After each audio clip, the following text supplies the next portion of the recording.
After what can be described as a very disappointing start to the season for Liam Lawson, a very tumultuous start to the season, he's really picked himself up recently. He's had 3-point scores in the last 4 races, and the only time he didn't manage to score points was when he crashed out of the British Grand Prix, and a lot of different drivers, a lot of inexperienced drivers did also crash out as well. So for me, he's really going into this summer break on a high at the moment. He's got to, of course, hit the ground running again at the Dutch Grand Prix coming up, but this is a track that he, of course, knows pretty well. So it's been very much a renaissance for him, and he's really picked it up. He's really got close to Isaac Hadjar in the Drivers' Championship now. People were talking about Lawson potentially losing his seat at the end of the season to Arvid Lindblad, who is one of the Red Bull juniors in Formula 2 right now. But a lot of that talk now has really gone by the wayside. However, the Kiwi has said that there is one area to his game that he should really be working to improve on.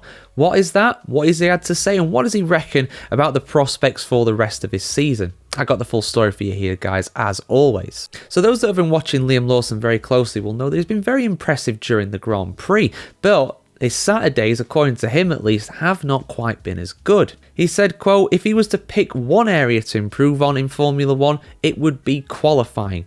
With how important it is at the moment, because everybody's so close, even on tracks that are maybe easier to overtake, it's still difficult because you don't have 3-4 tenths pace advantage. You have like a 1 or 2 tenth pace advantage, and that's very hard to overtake with. Qualifying is very important. It sets up your weekend. Where our weekends have fallen away, at least on my side, has normally been on average in qualifying.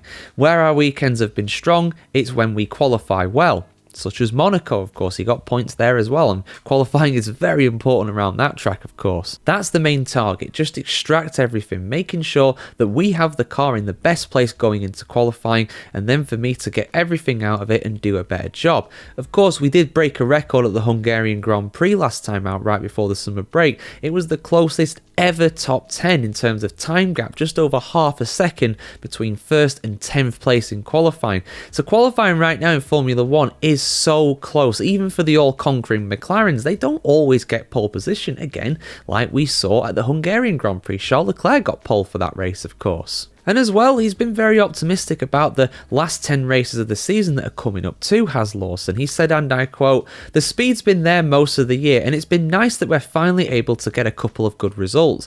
As a whole, we need to be doing that more. To have 2 or 3 or 4 of those races over the first half of the season is not good enough. Going forward into the second half of the year, we're trying to replicate this more. Right now, with how close it is, it's the little things that make a big difference. Trying to extract everything each race weekend.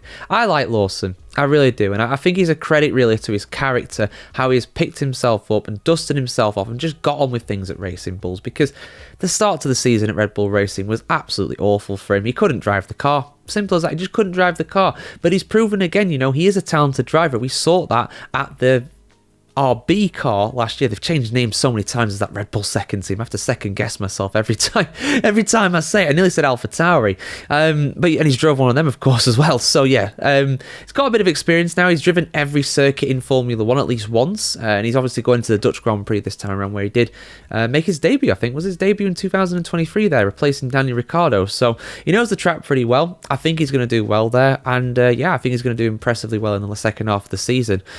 Is Isaac Hadjar going to come out on top? Is it going to be Lawson?